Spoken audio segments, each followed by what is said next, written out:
Hello, I'm Susan. I'm a speech pathologist for HAPS, and I teach a class on Thursdays from 10:30 to 11:30. This is another one of my exercises that we do. To shorten this period of time, I'm just going to do one of the exercises. Then, if you would put it on pause and then finish up, that would or wait until the end of the little exercise and then practice it. But first exercise is the sustaining of ah sound for 20 seconds. It's a good breath support because you are controlling the airflow because you need to let it last for 20 seconds. And what's good about that is that when we're speaking and we're talking, we're saying a string of words in one breath. And so what we want to be able to do is to continue that. So I'm going to do an ah sound and I'm going to hold it for 20 seconds. Just do it along with me, then push pause or do it after this video. Here we go.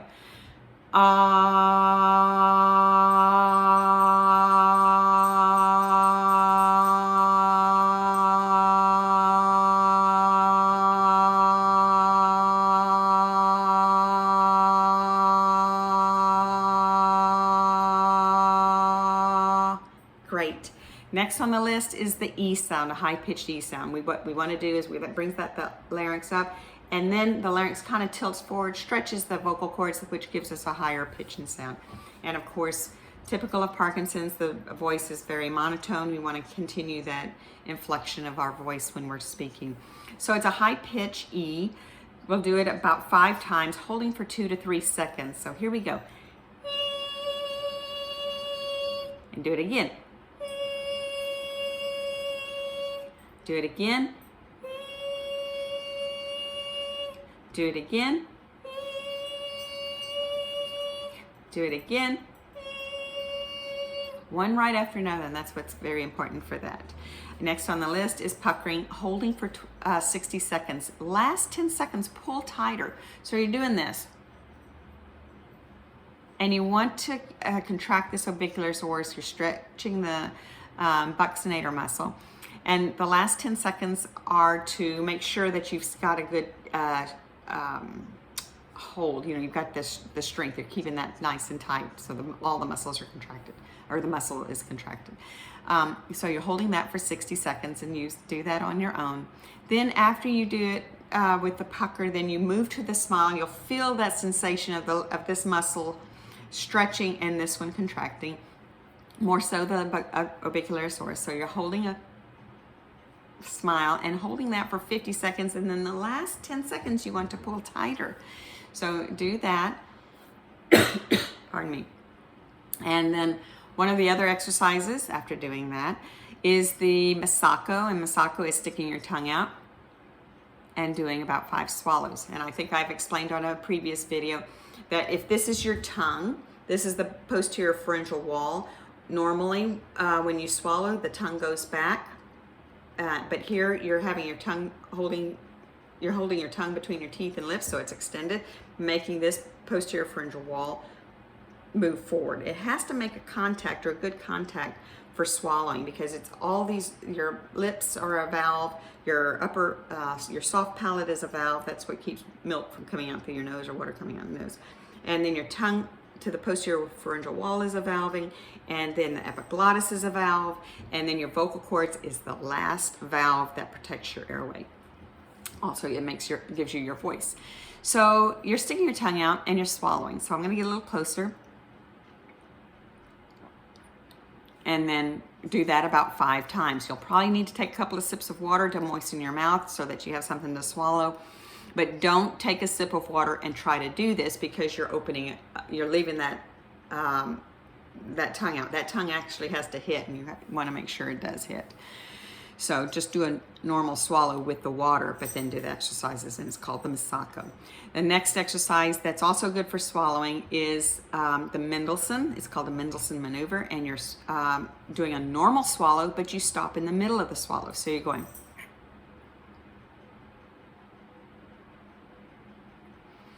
And then you're holding for 2 to 3 seconds. And you can tell in my face there's a little bit of strain because I'm not breathing. And so what you're doing here is if this is your, you've got a little bone here, and it's got your hyoid bone going up and towards your chin, and when it goes up and towards your chin, it helps flip the epiglottis over, and this is your airway going down. Your upper esophageal sphincter kind of opens up, and the food and liquid, because it's flat and it opens up, it's changing the air pressure, and the food gets sucked down through to the stomach. So it's part of peristaltic action, but it also, and when the food goes down. But do that about 4 to 5 times. And then the other exercises for building breath support is breathing in through your nose with a count of 3. Inhale, 2, 3. Exhale through the nose, 2, 3, 4, 5, 6, 7, 8. Inhale, 2, 3. Exhale, 2, 3, 4, 5, 6, 7, 8. Now it's important to do that about 10 times. And then the last exercise out of my group is that we do our chin to our right shoulder, drop our left, and we hold for 20 seconds. You can feel the contraction on this side of the neck and a stretch on this side.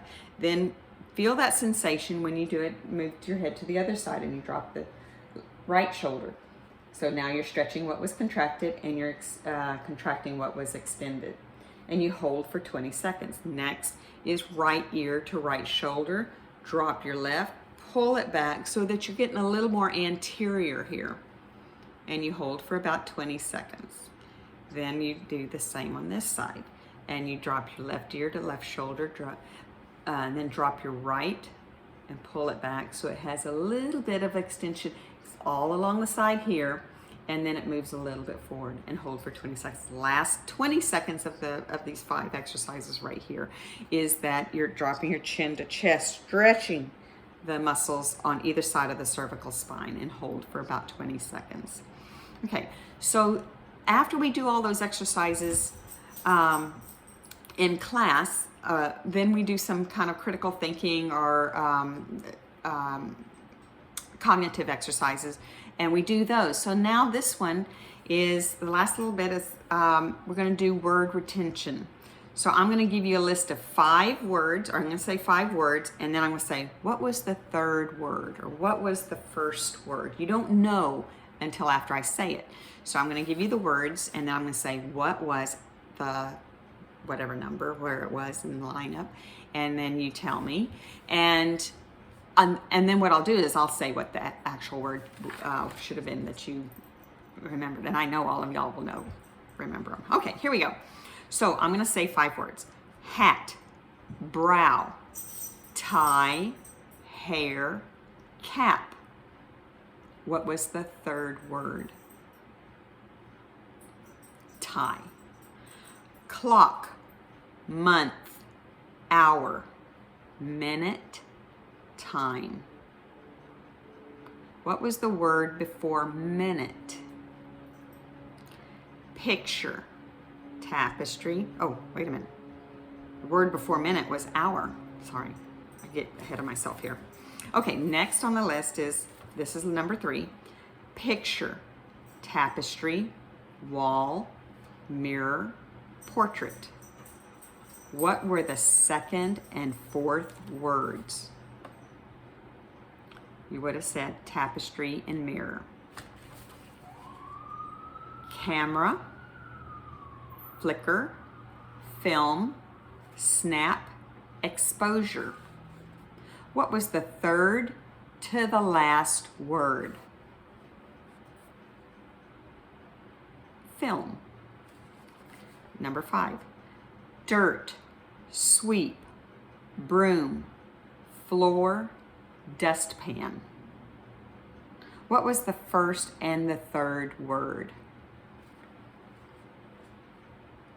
It was dirt and broom. Number 6. Star, picture, lines, theater, show. What was the word after theater? The word that was after theater. Show. Number 7. Paper, spell, fold, write, envelope. What was the middle word? Fold. Number 8. Lifeguard, pool, stand, whistle, wet. What were the third and fourth words? Stand and whistle. Number 9. School, teach, books, tests, report card. What was the word before books? Teach. Number 10. Napkin, clean, rub, wipe, dinner. What were the second and last words? Clean and dinner. Okay, great. So I teach the speech class on Thursdays, 10:30 to 11:30.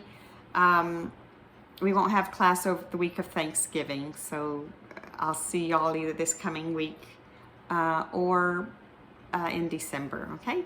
Y'all take care, stay safe, stay healthy. Thank you.